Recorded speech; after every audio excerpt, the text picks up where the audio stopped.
първия влог, така че съжалявам, ако не съм избрала правилните кадри, ако къщата ми е кочно, нали, опитвам се всичко да бъде по възможно най-естествения си натурален вид. Съжалявам, ако камерата ми понякога снима по-светло, понякога по-тъмно, опитвам се да я изуча. А сега ще си нанеса обаче крем. По принцип крем нанасям точно преди грима, но реших сега да си измия лицето и за него оставям, нали, така по-сухо. Реших да си нанеса. За глупости, аз забравих серума. Нищо. Днес ще караме без серум. Ще да нанеса ето този серум. Този. С оризова вода. Така, сега ще нанеса ето от този крем за под очите.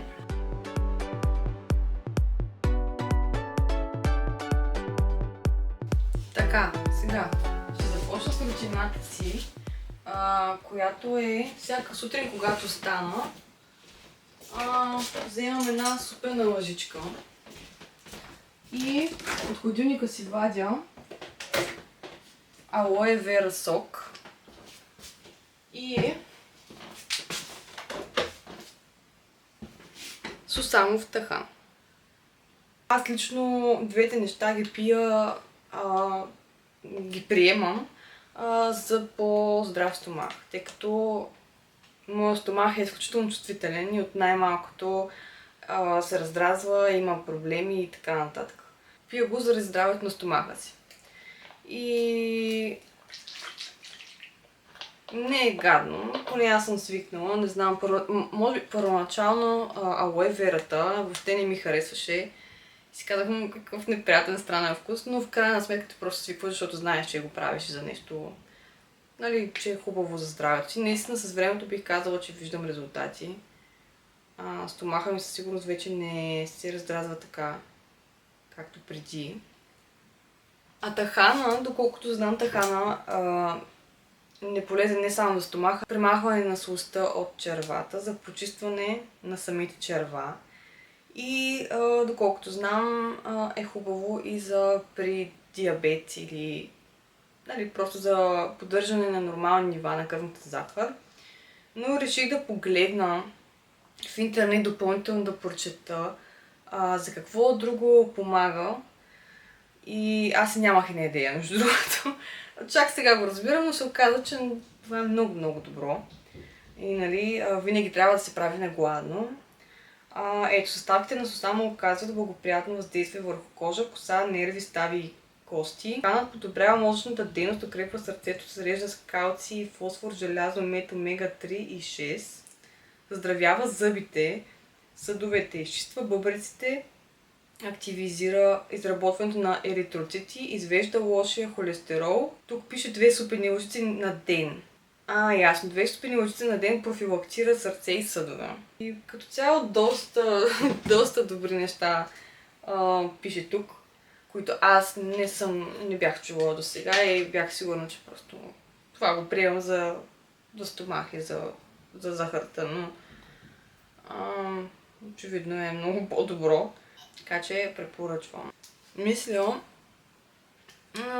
нали, като цяло бях си купила продукти да се направя сок от целина още преди няколко дена, така и не го направих. Сега защо да не направя за видеото, така не че може да отползва дори на някой. Просто ме домързяваше да го направя, защото трябва да извадя машината, която прави сок, да я изчистя, да я сваля, да я включа, да такова. Тя не седи, нали, по принцип тук и трябва просто да я сваля и да я измия. Нека да я сваля сега, най-после. Така. Качвам се. Надявам се да не е много мръсна. Не. Напротив, много е мръсна. Страхотно. Отваряме се двойно повече работа. Така. Мръсна е много, защото аз съм я поставила точно над ширма. А ширма, той няма тръба. която да изнася нашето готвено и мазотиите през дупка, както трябва да има, но нямаме такова нещо и следователно машината е цялата мазна. Но сега ще я почистя и ще ви покажа какви неща ни трябват за сока от селина. Така, сега, значи, ще ни трябва няколко шепи спанак. Според зависи колко си правите.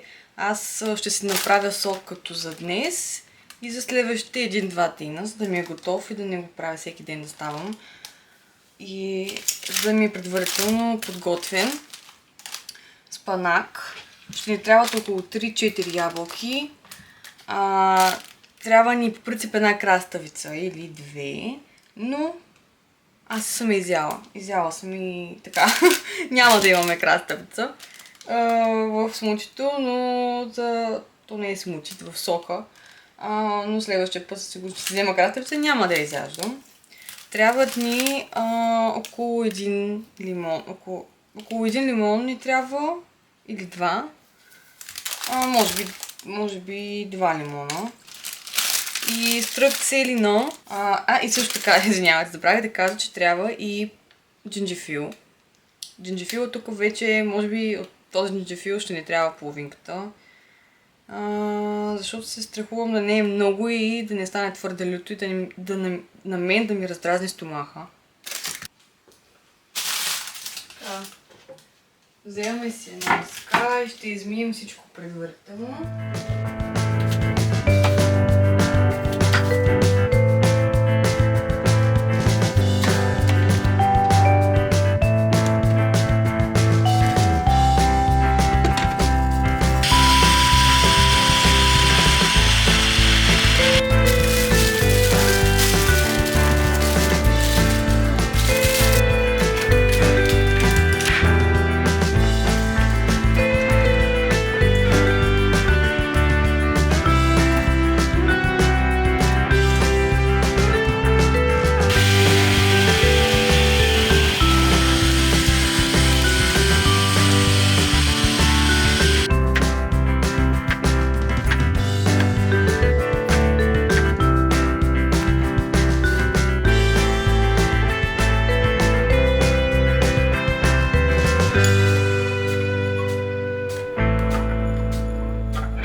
Но знам, че е наистина много полезно.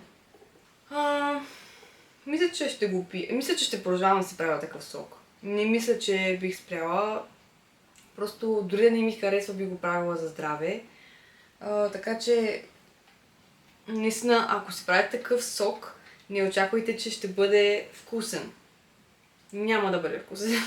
Със сигурност всички знаем, че това, което е здравословно и е хубаво за здравето, никога не е вкусно. Може всъщност да замените, ако ви е много неприятно, може да замените зелените ябълки с жълти ябълки, за да ви е малко по-сладко. Обаче батерията ми пада, така че ще отида да заредя камерата, понеже нямам втора батерия и просто трябва да изчакам може би час, докато се зареди. Така че междувременно най-вероятно ще си направя кафе и ще видя програмата ми за днес каква е. И след час ще се видим отново. Така че сега ви оставям, вече съм на 3%. До скоро, хора! 1 час по-късно е след моя сок от селина. И през това време реших да се гримирам, за да свърша някаква работа, докато камерата се зарежда. Чух се с майка ми. Мислехме, че днес ще ходим на пилатес, на пилатес на онези машини, на които правят пилатес. Не съм наясно, никога не съм ходила. Трябва да прочета, защото ми е интересно. Обаче решихме да се регистрираме в едно приложение, за да можем да си букнем час, да си запишем час. Оказа се, че ние не сме си записали час за днес да ходим в 5:30, а ние просто сме в списъка на чакащите, което не знам какво означава това нещо, какъв е този списък на чакащи. Нали? И гадното е, че ние се записахме отделно, следователно ако се освободи някакво място за една от двете, може би ще е едно място или две места. Аз в списъка на чакащи съм на номер 4, така че тоест е възможно да извикат примерно само майка ми без мен, нали, което се е доста неприятно, но поне ще знаем за напред, че има такъв списък за чакащи и че всъщност за да се запишеш на такъв пилатес, трябва да го направиш поне седмица по-рано. Което е странно, защото аз самата не знам дали тогава ще ми се ходи, дали няма да съм взета, дали няма да съм решила, че ще ходя на някъде на почивка или нещо, нали, така в последния момент. Някак си толкова рано, толкова по-рано да запиша час за нещо, малко не ми допада, защото наистина моето ежедневие е такова, че всичко се случва от днес за днес. Не се знае дали ще имам работа днес, дали няма да имам работа и какво точно, нали, каква точно ще бъде програмата ми. Просто всеки ден е различен сам по себе си. И не знам, бих желала да пробваме. И най-вероятно ще пробваме. Просто е кофти, че трябва да запишем доста по-отрано и ще рискувам и най-вероятно ще се запишем, защото искам наистина и аз да пробвам да видя какво е, пък имаме нужда от движение. Тъй като е доста интензивен ден, имам някакви неща да правя по принцип, но могат тези неща, които са свързани с моя бизнес, да ги свърша по-късно, а пък да изляза сега да поработя. По принцип, аз имам малък бизнес за ръчно правени нещица, но разбира се, като един малък бизнес не винаги има работа и следователно за момента все още не ми е фултайм работа. Главно парите си в момента, доходите, които изкарвам, са главно от доставки на храна. Доволна съм, защото имаш свободата да работиш когато се поискаш, нямаш шеф на главата, можеш да ходиш на почивка когато си поискаш, за колкото си поискаш, можеш да работиш колкото си поискаш. Нали? Можеш, ако решиш да работиш и 100 часа, ако решиш тази седмица или повече, стига да има работа. Нали? Там е проблема, че пък плюсове има, но и минуси има. Минусите са, че не знаеш кога ще има работа. Следователно аз не мога по никакъв начин да планирам деня си или дори да искам да изкарам повече пари. Трябва да отделя примерно петък, събота, неделя да са ми и трите дена отделени изцяло само за работа на доставките, защото аз трябва да изляза примерно по-рано и нали, с надеждата, че ще има някакви поръчки, ще не мога да направя някакви пари. И някакси през тези 3 дена аз не отделям време за бизнеса ми. Казвам си после, утре или по-късно, като се прибера. И, честно казано, не мога да планирам ежедневието си, колкото и да искам. Мисля да изляза сега да поработя малко, защото после около 4 часа стават трафици. Днес е четвъртък и е много по-добре да работиш извън трафик. сега, ако изляза до към 3:30 да поработя, после да се прибера, или дори до повече, ако има работа, бих работила и повече. Нали, в зависимост как са трафиците. Има дни, в които трафиците са толкова много, че е по-добре да се стоиш вкъщи и просто няма смисъл да работиш, когато има такива трафици, защото ти си на загуба, не си на печалба. О, нека ви покажа! Макси! Мамо! О.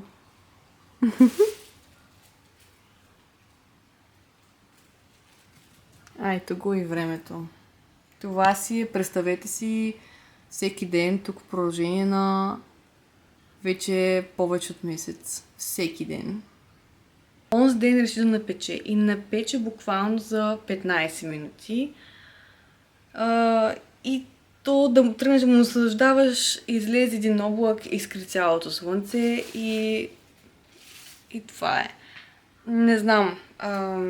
Ако има някой от Шотландия или Англия, кажете ми как се справяте с такова време и свиквате ли се с такова време, защото аз съм тук от 2017 година. 2017. И още не мога да свикна с това време. И ми е трудно и може би просто не съм направена за тази държава. Добре, какъв ми е плана за днес? Секунда само да си взема лаптопа. Плана ми за днес е трябва да наснимам няколко видеа за моя бранд, защото аз не качвам всеки ден там. И това е огромна грешка. Нали, човек, за да популяризира бранда си, трябва постоянно да го показва на света.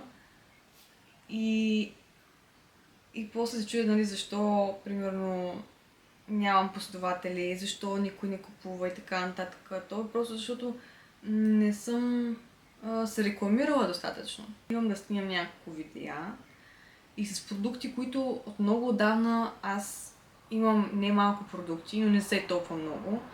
Но някакси, когато кача един продукт, аз рекламирам само този продукт и сякаш мигновено забравям за другите си продукти. Просто забравям. Изключвам, че имам и други продукти.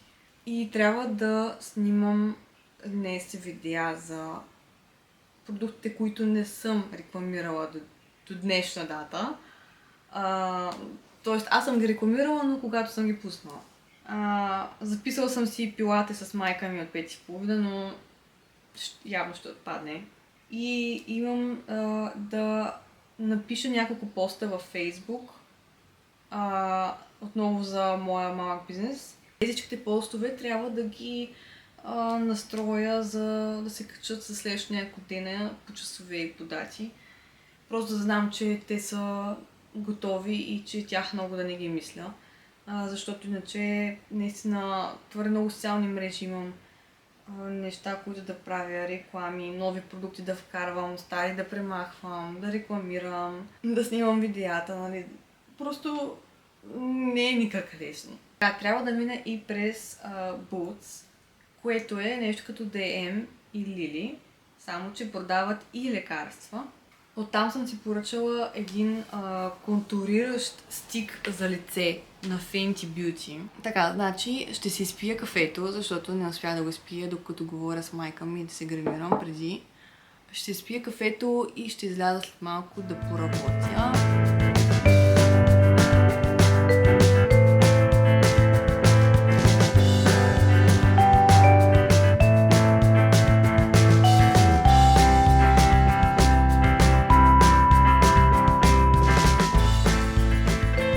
Здравейте отново! Все още не ми е дал никаква поръчка. В момента е 2 часа. Аз пуснах приложенията за доставки, може би преди повече от 40 минути. Което означава, че ако има работа, то ще дава поръчки. Но явно няма да има работа, така че най-вероятно просто за момента ще съм вкъщи. Ако видя, че почва да дава поръчки така повечко, ще изляза. Но за момента съм тук. И реших да свърша някои задачи, които оставих за по-късно.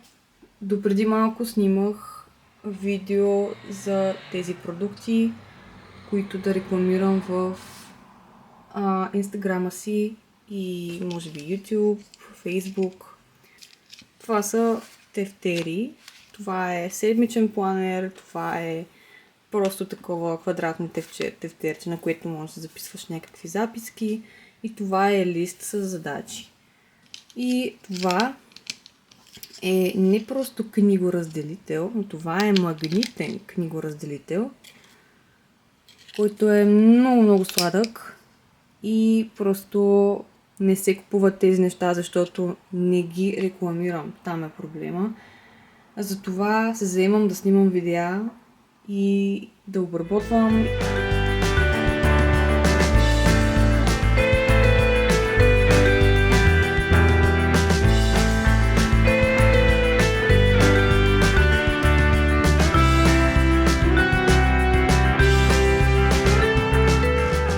Сега снимах видео за социалните мрежи, в което показвам един от бурканите, които съм направила, които са буркани с статии и афирмации за хора, които имат anxiety или тревожност, за да могат да се справят с него по-лесно.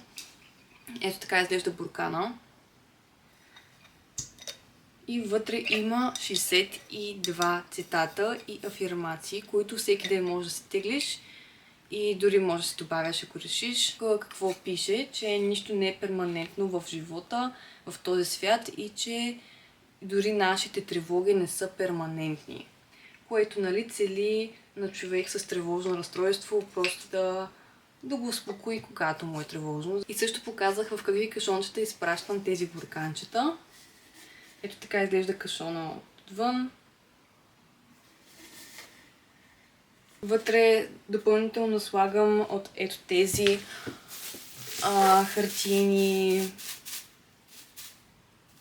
хартиени конфети, хартиени, не знам как се казва, но слагам и от тях, от тези хартиени изрезки, може би. Слагам и от тях и отделно облицовам буркана в пукащо фолио, защото искам той да... Аз продължавам да снимам. Защото искам този буркан да стигне невредим при човека и правя всичко възможно да бъде опакован добре и опаковката да изглежда добре, разбира се. Друг буркан, който съм създала, е ето този, който е 200 активности и предизвикателства за двойки. Този буркан може да се подари не само за Свети Валентин, може да се подари по всяко друго време от годината, може да се подари на вашата годишнина, може да се подари приятел на негови приятели, които имат годишнина. И смятам, че просто това дори да няма повод, може да се подари на партньора, защото вътре има предизвикателства от всякакво ниво. От ниво 0 до ниво 200. Тук има наистина много различни предизвикателства. Ето вътре поставям такива. Отново, за да не се размърдват каричките напред-назад при пренасенето, при транспорта. И като ги отвориме, те са немалко. Бурканът е също немалък, така че вътре има наистина много сериозно количество картички. Ето как изглежда една картичка. Това е гърба ѝ. А това е една от активностите, които може да правите заедно.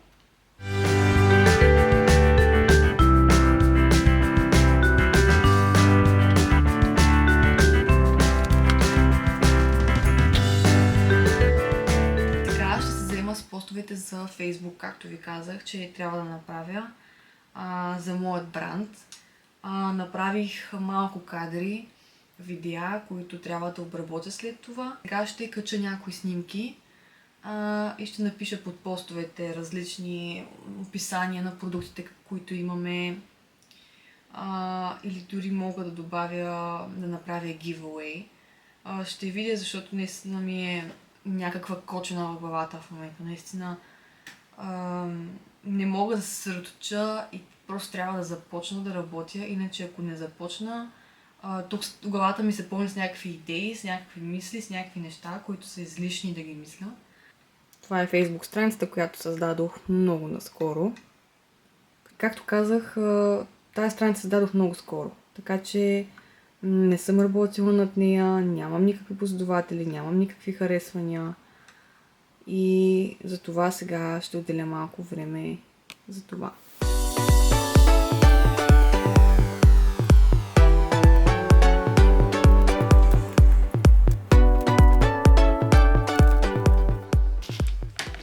Здравейте отново, хора!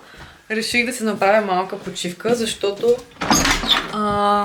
малко се уморих. Честно казвам, малко се уморих, защото в такива моменти ми става малко хаотично в главата и почвам да обърквам неща и почвам да губя смисъл в нещата, които правя. И просто много е важно да правим малки почивки на често. Така, нарязах си ябълката и много ми харесва ябълка с фъстъчно масло. Пробвала съм с банан, но мисля, че ако има така леко кисело-сладко, се получава по-добре. Защото фъстъчното масло все пак е солено и... нали... и си бях купила преди това едно друго фъстъчно масло, което беше с по-малки парчета. Нямаше парчета всъщност фъстъци вътре, докато това е с едри парчета фъстъци вътре. И предишното ми харесваше повече първоначално, защото не беше толкова солено. Имаше така много приятен вкус, а същевременно беше и натурално, но може би имаше добавена захар, за да не е толкова солено. А това, като си го купих, аз не очаквах, че ще е толкова солено. По принцип мислех, че това, което ядях аз преди, уж беше органик и така нататък, но явно има просто добавена захар. А това очаквах, че ще е същия вкус, просто ще е с едри парчета вътре. Но се оказа, че това е солено. Това си е солено фъстъчно масло. Това може би това е истинското фъстъчно масло. И като пробвах това фъстъчно масло с банан, леле, отвратително, отвратително. И така и го оставих това фъстъчно масло в хладилника да стои сигурно, не знам, 4-5 месеца. И не го хвърлям просто заради такива моменти, в които си казвам, няма пък ще го пробвам за себе си какво или ще го използвам в еди си, що само и само да не го хвърля.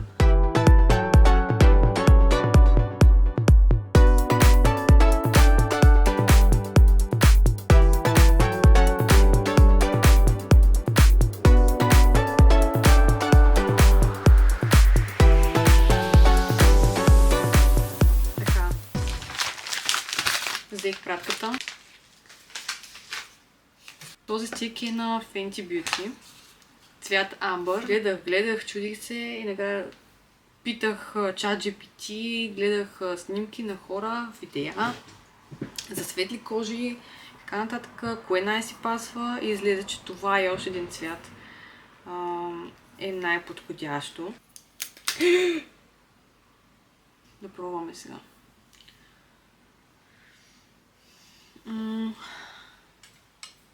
Така, доколкото гледах, нямам опит това. Моето лице, понеже то е кръгло, трябва да сложа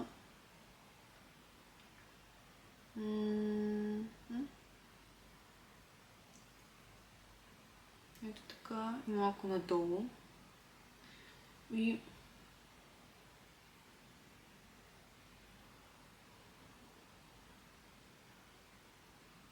ето тук. Ето така. Снега черта тук.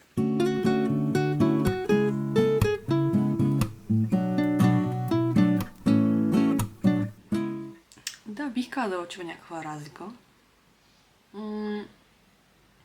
Между другото, забелязах, че камерата ми в момента е с ефект за лицето ми да стои по-равно и хубаво, така че не се залъгвайте. Просто не съм я донагласила и наистина трябва да видя кое, какво, как. Но да знаете, лицето ми е с ефект и с лек ефект, така че това трябва да го правя, защото не възнамерявам да лъжа никой, че лицето ми е хубаво. защото не е. Иначе, за този тип контур гледах, че примерно мажат върху ръката си, за да могат да го загреят. И от тук вземат с четката и нанасят директно на лицето, за да не стои после на черти. Тук гледах, вземат директно от тук и нанасят тук, просто за да не стои на черти. Но аз не виждам черти. Аз се преснявам, че съм взела такъв контур, който всъщност повече прилича на бронзър. Bronzer, bronzer, bronzer. Отколкото на контур. Защото гледах едно клипче сега, преди малко. Едно момиче каза, вземете си винаги по-тъмен нюанс, по-стивкав нюанс. Но си казах, аз не стига, че съм бяла. И съм... Нали, аз съм бяла, ами да взема нещо, което е сивкаво, би седяло много грозно и странно. Просто си представих как бих изглеждала и като че ли не ми допадна идеята. Така че затова просто реших, не, няма да вземам толкова сивкаво нещо, защото наистина лицето ми няма цвят. То просто няма цвят. Аз съм или бяла, или бяла. И то оставя да сложа нещо сивкаво, да изгубя въобще целия си цвят на лицето. Вече изглежда доста добре, защото без такъв контур, може да видите, ето тук особено най-много се личи, без такъв контур, просто лицето ми седи някак си плоско. Нека да сложим на другата страна.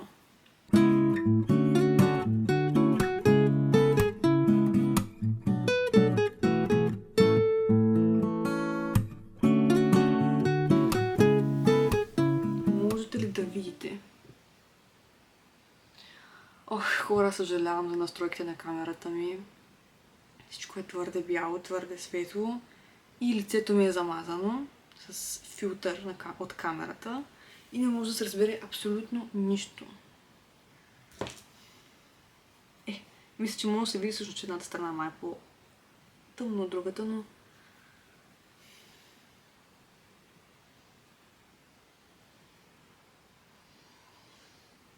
Правилният грим може да промени човек много. И неговите черти, и неговите недостатъци. В моя случай аз трябва да оправя носа. Защото ако си преправя носа и на живо аз не изглеждам по този начин, само отпред изглежда добре и отстрани изглежда ето по този начин, не звучи добре. Просто сякаш лъжа не само себе си, ми хората. Даже съм чувала, когато бях по-малка, от мои познати, че не си приличам с човека на снимките. Примерно във Фейсбук. Мали устните ми съхват още повече. Ау, ау, ау и боли. Добре, ще си сложа гланц, обещавам. Просто, че не си приличам с човека на снимките и това най-много ме плаши, че не искам да се гримирам до такава степен, че човек да не ме разпознае. О, добре, това ми харесва. А сега ще сложа руж. И познайте с каква четка. Тази от комплекта. Ползвам точно четката от комплект. Знам. Най-вероятно някои хора ще ме се накарат. Но аз не съм човек, който разбира от грим и който за момента не се вълнувам до такава степен, че нали, да си купувам някакви скъпи четки, които може би един ден бих си купила някакви по-хубави четки, но за момента ще остана с това. Просто докато посвикна цялостно да нося грим и да си слагам грим в ежедневието, защото аз грим по принцип много не нося в Шотландия, защото някакси никой не те гледа и никой не му пука дали си с грим или без. Доволна съм, заслужават си парите според мен и точно това търсех. Изтърсех просто нещо да придаде структура на лицето ми, то да не седи така просто като едно бяло платно.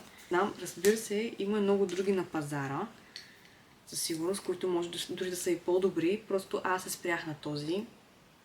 И за сега ще използвам само него. Не знам вие какви марки използвате. Ползвали ли сте в Fenty Beauty този контуриращ стик? И ако да, доволни ли сте?